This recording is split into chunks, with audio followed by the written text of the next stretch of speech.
Bikers challenged a black tomb guard down in 60 seconds.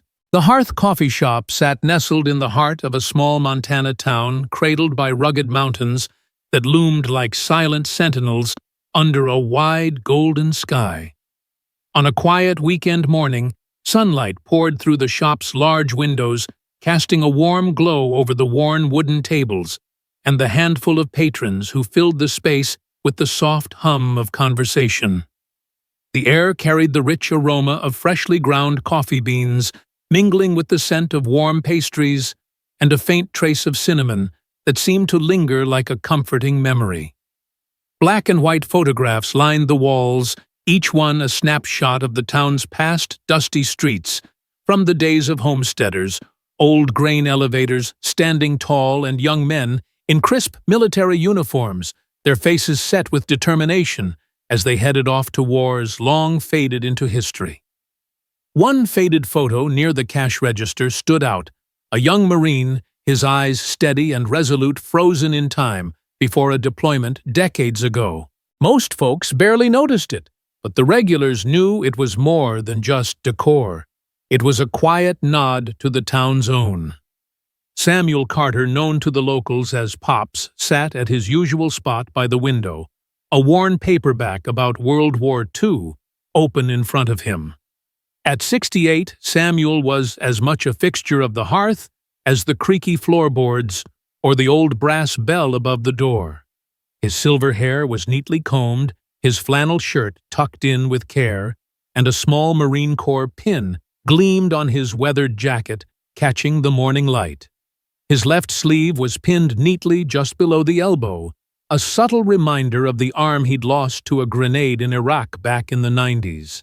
Samuel's blue eyes, sharp and piercing despite his age, scanned the pages of his book, but his posture remained alert, shoulders squared as if the discipline of his Marine days still coursed through him. He'd seen too much jungles, firefights, the chaos of war to ever fully relax, even in the cozy familiarity of the coffee shop. His presence was quiet, but commanding, like a lighthouse standing firm against a stormy sea. Across the room, James Mitchell sat at a corner table, blending seamlessly into the weekend crowd. At 32, James was a tomb guard at the National Cemetery, one of the elite soldiers tasked with honoring the fallen at the tomb of the unknown soldier. Today, his day off, he traded his immaculate dress blues for a simple black t-shirt, jeans, and a baseball cap pulled low over his brow. His dark skin glistened faintly under the soft light, and his lean, athletic frame spoke of years of rigorous training. A laptop sat open on his table, half-read emails from work flickering on the screen, but his attention kept drifting to the rhythm of the shop, the clink of mugs, the low murmur of voices, the occasional hiss of the espresso machine behind the counter. James knew Samuel from a veterans event a few months back, where the older man's stories of Iraq had left a mark.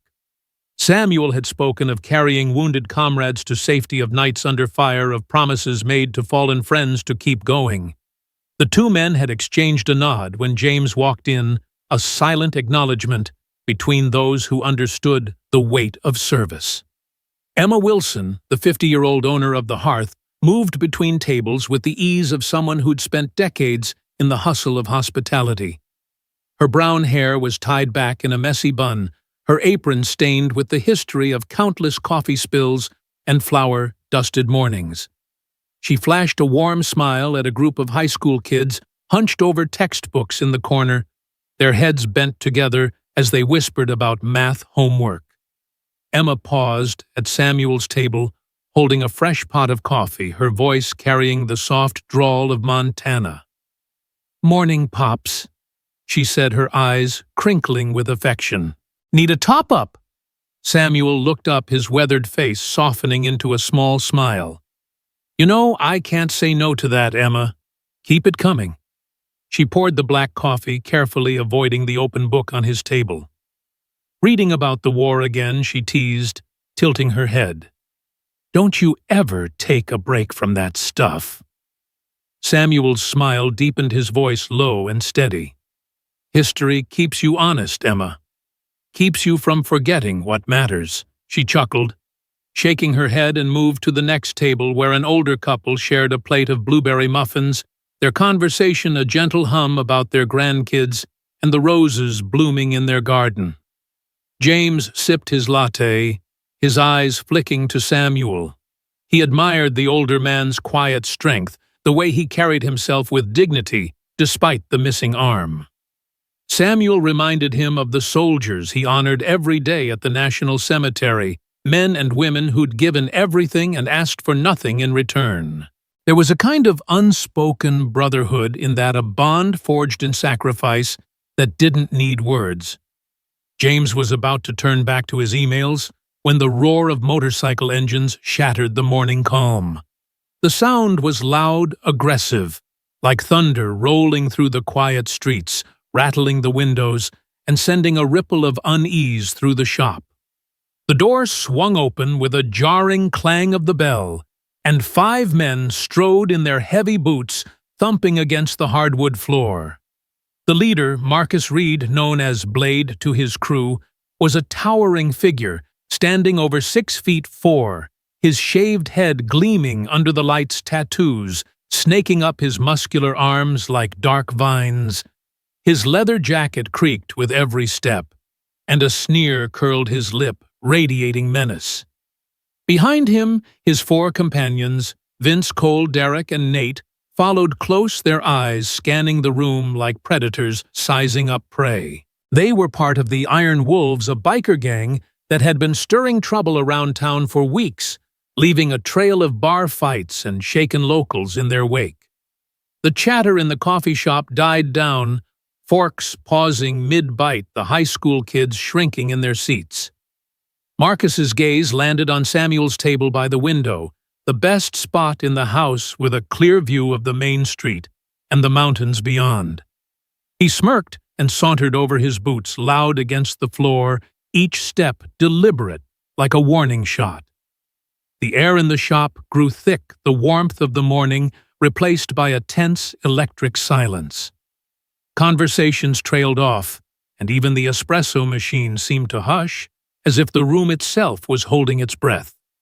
Marcus stopped at Samuel's table, looming over the older man, his shadow falling across the open book. "Hey, old man," he said, his voice cutting through the quiet like a blade. "You're in my seat. Move it."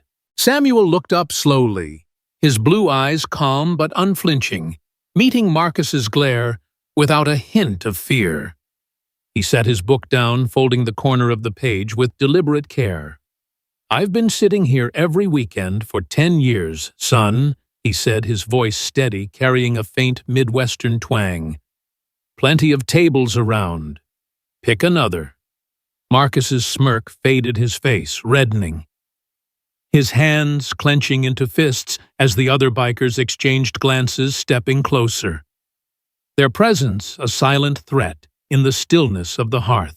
The tension in the Hearth coffee shop thickened as Marcus Reed, known as Blade to his Iron Wolves crew, stood over Samuel Carter's table, his massive frame casting a shadow across the worn paperback and the steaming mug of coffee. His sneer-deepened eyes narrowing at the defiance in Samuel's steady gaze. The other 4 bikers, Vince, Cole, Derek, and Nate, closed ranks behind him, their boots scuffing the hardwood floor, their presence a wall of leather and menace. The soft hum of the Montana morning, once filled with the clink of mugs and the murmur of small-town chatter, had evaporated, replaced by a silence so heavy it seemed to press against the walls. The high school kids in the corner hunched lower over their textbooks, their whispers silenced, while the older couple at the nearby table stared at their half-eaten blueberry muffins as if the crumbs held answers to the brewing confrontation. Emma Wilson, the shop's owner, gripped her coffee pot tightly, her knuckles whitening her brown eyes, darting between Samuel and the towering biker. The air felt charged, like the moment before a storm breaks every patron frozen, waiting for what came next.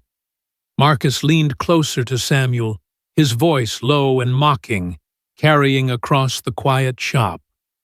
"What's that, old man?" You think you own this seat? He jabbed a thick finger toward the window table. The best spot in the hearth, with its view of the main street and the distant mountains. Samuel didn't flinch. He set his mug down with deliberate care, his one hand steady, and met Marcus's glare head-on. "I've been coming here every weekend for a decade, son," he said, his voice calm but firm, laced with the faint twang of his Midwestern roots. "Earned my place a long time ago. There's plenty of tables. Find one." His words were measured not a challenge but a statement, like a man who'd faced worse than a loudmouth in a leather jacket, and lived to tell about it. Marcus's face twisted, his jaw tightening as if Samuel's refusal was a personal insult. He straightened up, towering over the seated veteran, and let out a harsh laugh that echoed in the stillness. "Earned it, you." He glanced back at his crew, who snickered on cue, feeding off his bravado. "What are you, some washed-up war hero? You're just an old cripple taking up space." The word cripple landed like a slap, and a collective flinch rippled through the shop. The older couple's hands froze on their mugs, the woman's lips parting in a silent gasp. The high school kids exchanged nervous glances, their textbooks forgotten. Emma stepped forward, her apron swaying, her voice trembling but resolute. "Marcus, that's enough," she said, her Montana drawl sharp with authority. "Leave him alone.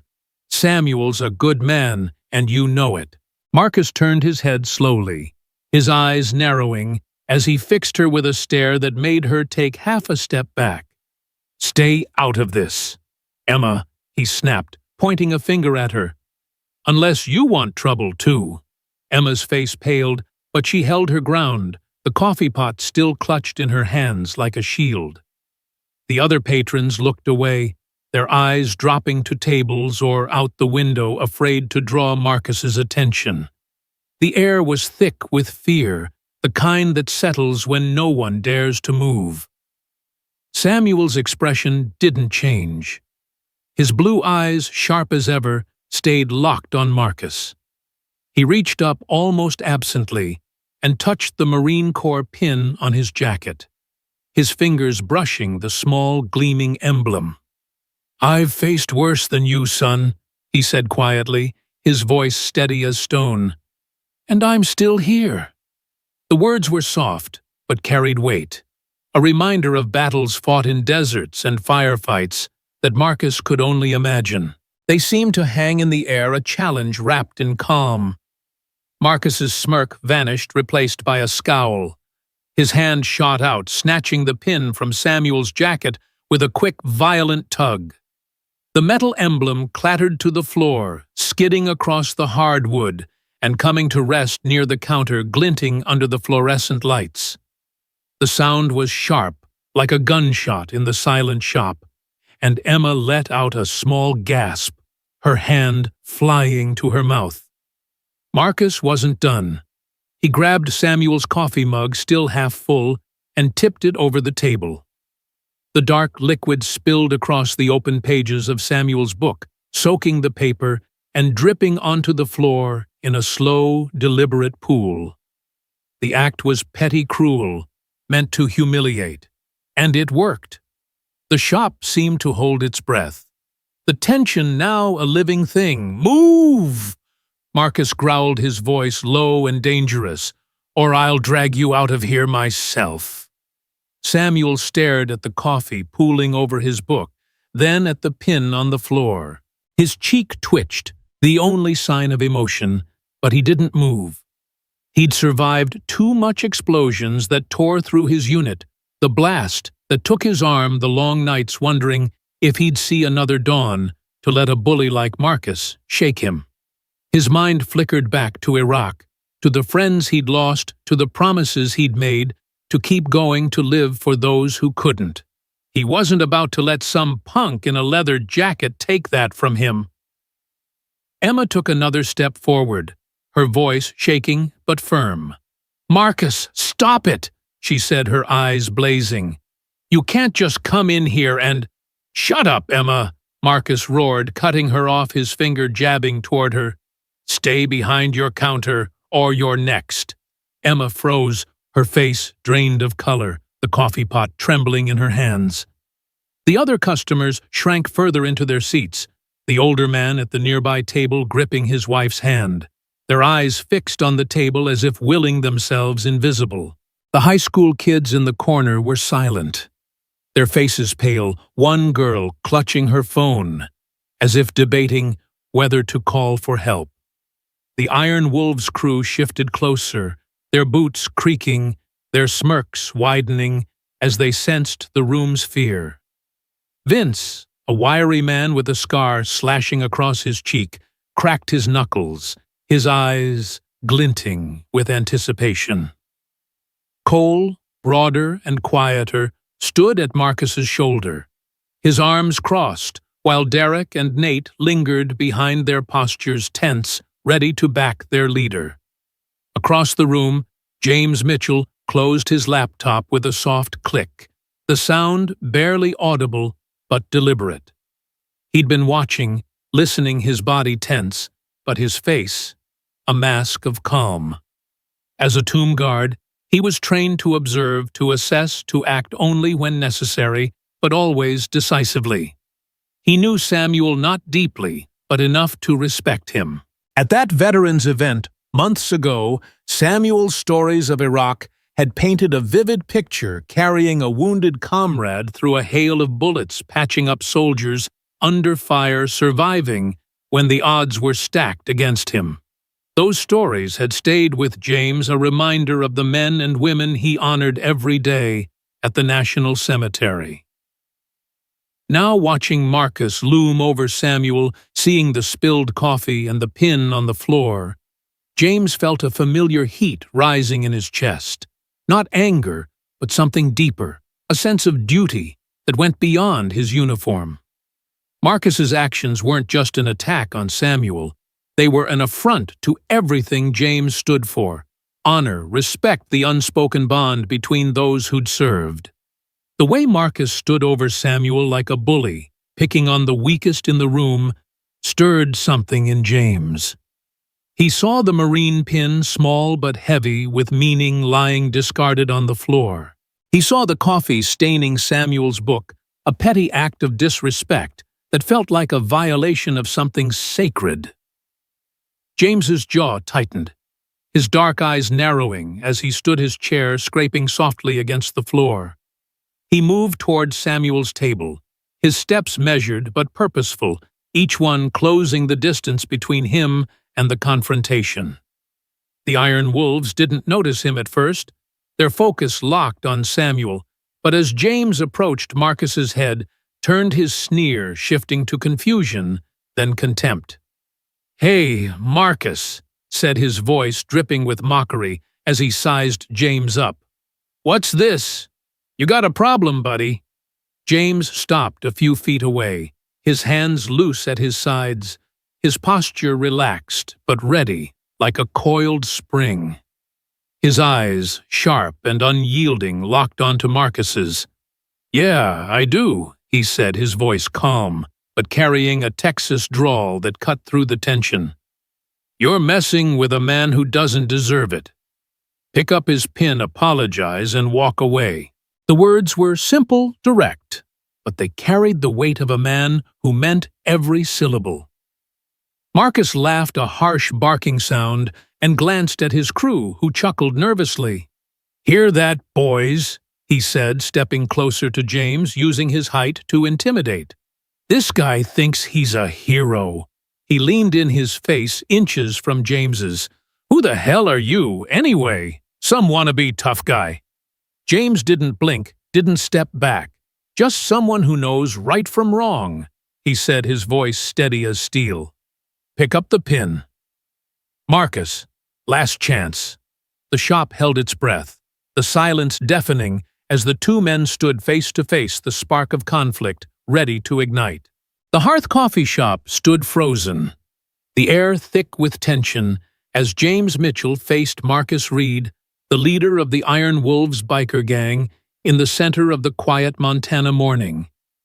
Marcus's sneer twisted into a scowl, his massive frame looming over James, who stood calm but unyielding. His dark eyes locked on the bikers.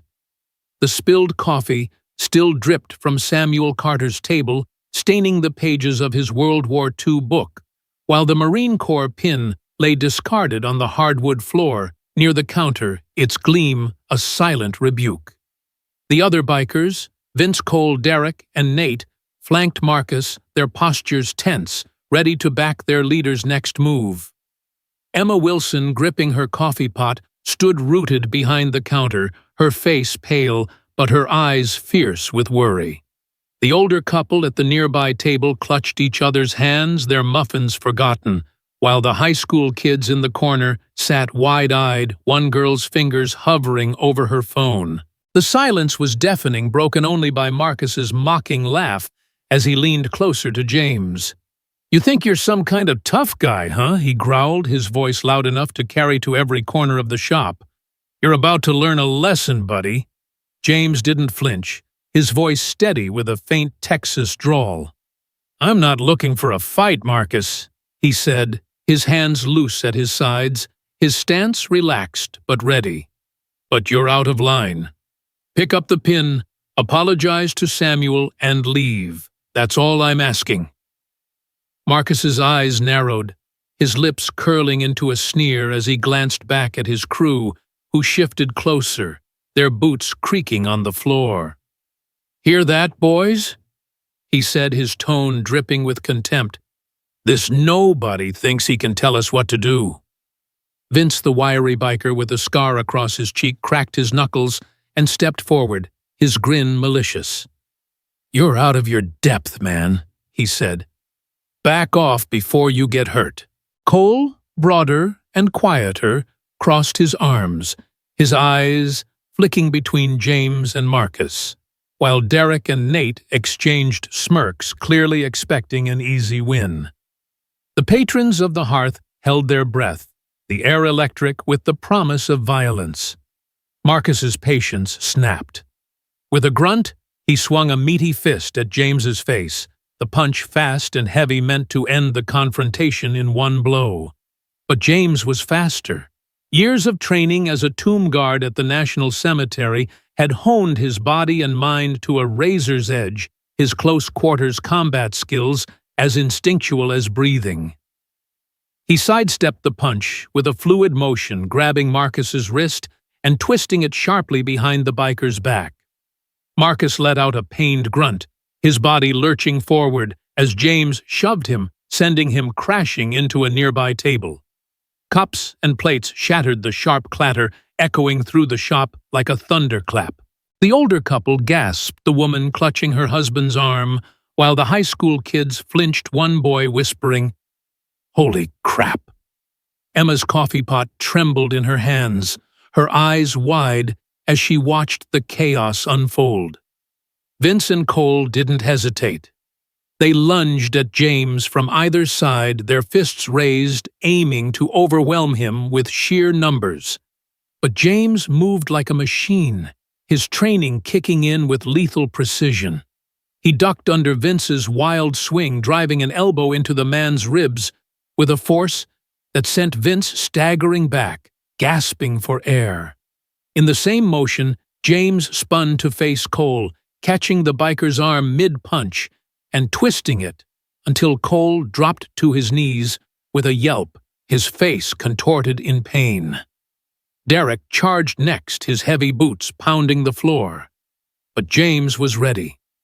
He kicked a chair into Derek's path, the wood skidding across the hardwood and tripping the biker, who stumbled forward and collided with Nate. The two crashed into the counter, knocking over a stack of ceramic mugs that shattered with a jarring crash, the sound punctuating the rapid-fire chaos. The fight was over in less than a minute, a blur of motion that left the iron wolves sprawled and groaning. Marcus lay across the broken table, clutching his twisted arm, his face red with pain and humiliation. Vince leaned against a wall, one hand pressed to his ribs, his breaths coming in sharp gasps. Cole knelt on the floor, his arm still locked in James's grip, his bravado gone. Derek and Nate scrambled to their feet, but one look at James's steady, unflinching gaze stopped them cold. He stood in the center of the shop, his breathing, even his black T-shirt, barely rumpled, his baseball cap still low over his brow. The patrons stared, their fear giving way to awe, the silence broken only by the faint drip of coffee from Samuel's table and the settling of broken ceramic. James released Cole's arm and stepped back. His stance relaxed, but alert, his eyes never leaving Marcus. "Pick up the pin," he said, his voice low and firm, cutting through the stunned quiet. "And apologize to Samuel. Now." Marcus struggled to his feet, his face a mask of fury and shame. He glanced at his crew, but they avoided his gaze, their confidence shattered. Limping slightly, he shuffled to the counter where the Marine Corps pin lay, its small, gleaming surface, a stark contrast to the chaos around it. His hands shook as he picked it up, the metal cool against his palm, and he placed it on Samuel's table with a clumsy thud. "Sorry," he muttered, his voice barely audible, his eyes fixed on the floor. James shook his head, his tone unyielding. "Louder, and mean it." Marcus swallowed hard, his pride in tatters. "I'm sorry," he said, his voice clearer now, though it cracked with reluctance. "I shouldn't have done that." He reached into his pocket, pulling out a crumpled wad of bills, and tossed them onto the table, the money landing in the pool of spilled coffee. "For the mess," he added, his voice flat. Samuel looked at the pin, then at Marcus, his blue eyes sharp and unreadable. He picked up the pin, wiping it clean with a napkin, and pinned it back onto his jacket, his one hand steady, despite the adrenaline still coursing through the room. "Respect ain't something you take, son," he said quietly, his Midwestern twang carrying a weight that silenced the shop. "It's something you earn. You got some work to do on that." Marcus nodded, his bravado gone, his shoulders slumped. He gestured to his crew, who shuffled toward the door, their boots scuffing the floor in defeat. The roar of their motorcycles filled the air as they sped away, the sound fading into the distance, leaving the hearth in a stunned silence that felt almost sacred. Then the applause started.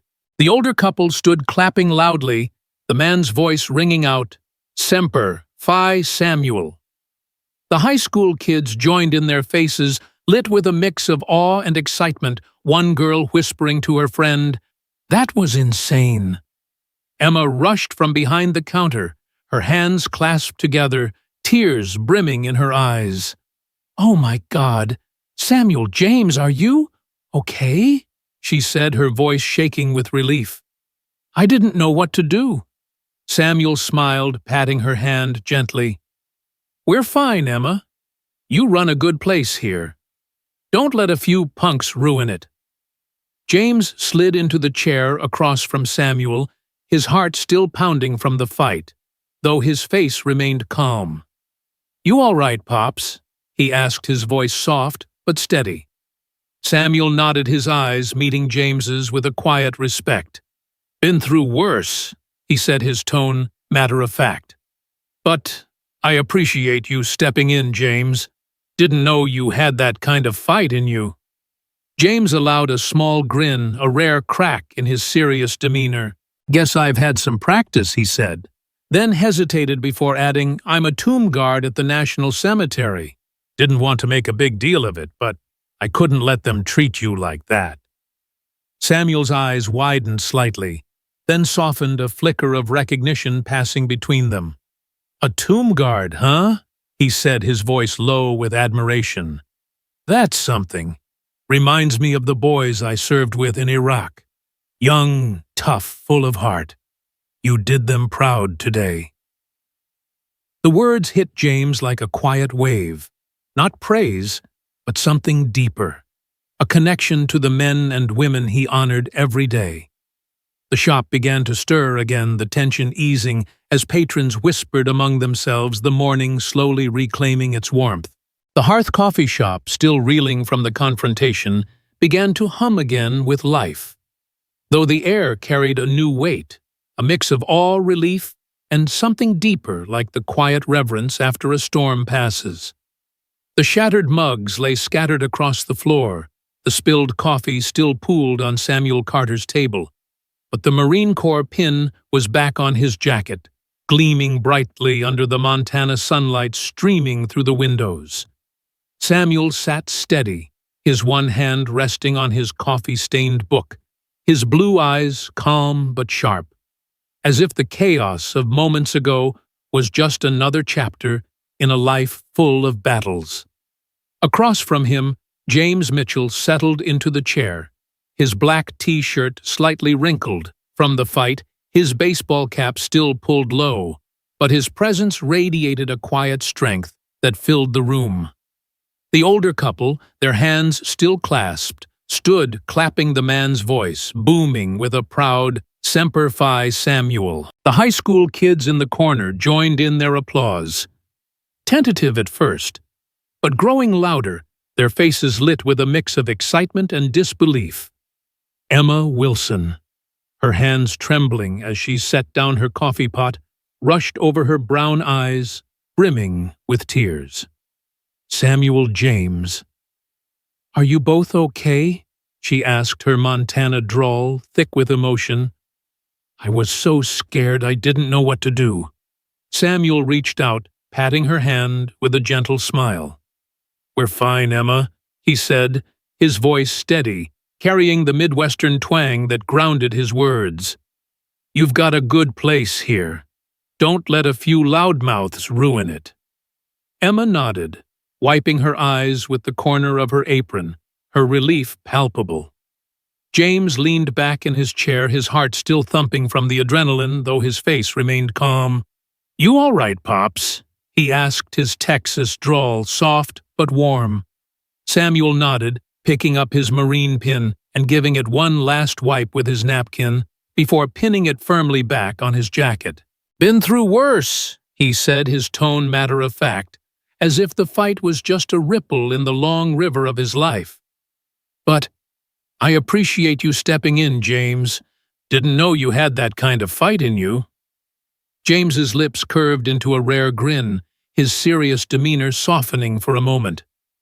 "Guess I've had some practice," he said, then paused, his voice lowering. "I'm a tomb guard at the National Cemetery. Didn't want to make a big deal of it, but I couldn't let them treat you like that." Samuel's eyes widened slightly, then softened with a quiet respect, the kind shared between men who'd seen the cost of service up close. "A tomb guard, huh?" he said, his voice low, almost reverent. "That's something special. Reminds me of the boys I served with in Iraq, young, tough, full of heart. You did them proud today, son."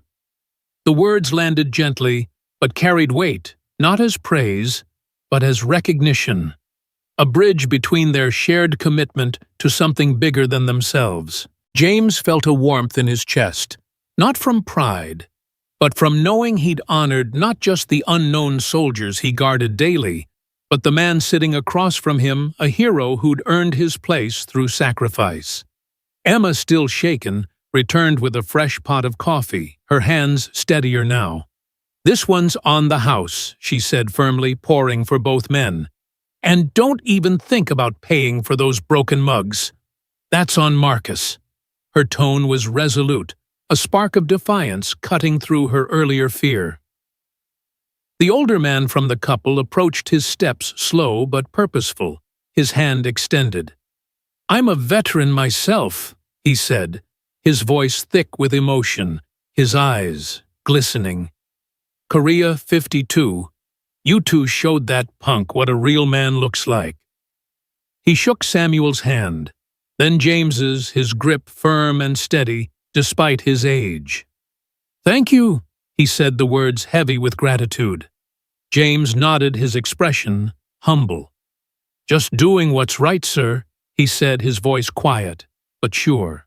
The man returned to his table, his wife squeezing his arm, their faces glowing with pride.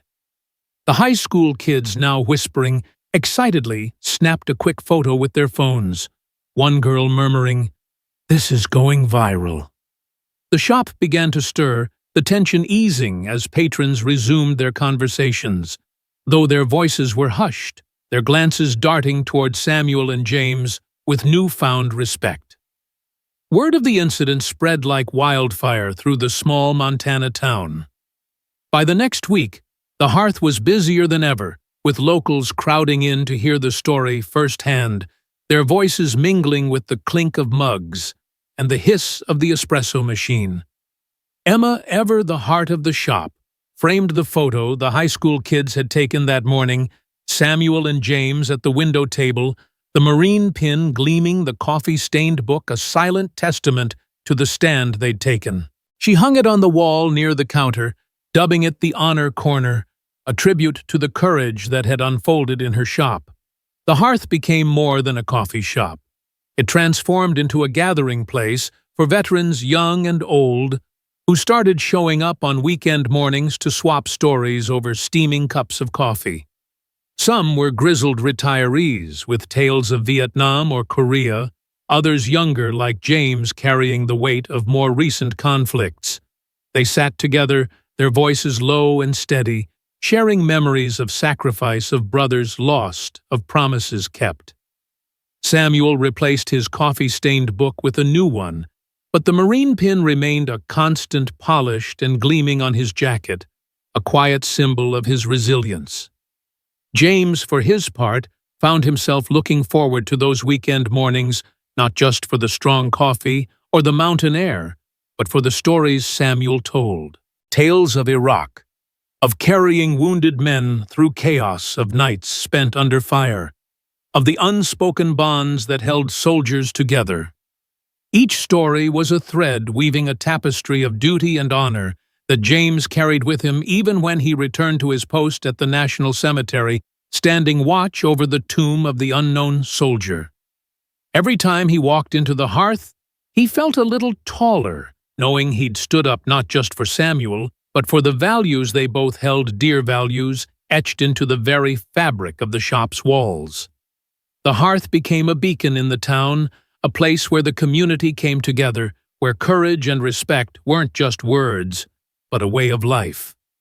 The Honor Corner grew with more photos added over time, veterans laughing over coffee families posing with Samuel. Even a snapshot of Emma pouring coffee with her trademark smile. The shop's warmth, once defined by its pastries and mountain views, now carried a deeper meaning, a reminder that standing up for what's right could ripple outward, touching lives beyond a single moment. For James, it was a lesson in duty that extended beyond his uniform, a reminder that the call to protect and honor the living was as sacred as guarding the fallen. For Samuel, it was a testament to the strength he'd carried since Iraq, a strength that hadn't faded with his arm or his years. This story teaches us that courage doesn't always roar. Sometimes, it's the quiet resolve to stand firm, to protect those who've earned their place to act when others hesitate. Samuel and James, different in age and experience, were united by a shared commitment to honor, showing that respect is earned through actions not demanded through force. Their stand in the hearth reminds us that we all have a role in building a community where everyone is valued, where the sacrifices of the past guide the choices of the present. It's a call to action, to stand up for what's right, to support one another, to carry forward the values of courage, respect, and sacrifice that define not just veterans, but all who strive for a better world. Let's honor their example by fostering kindness and strength in our own lives, ensuring that places like the hearth remain havens of unity and hope for generations to come.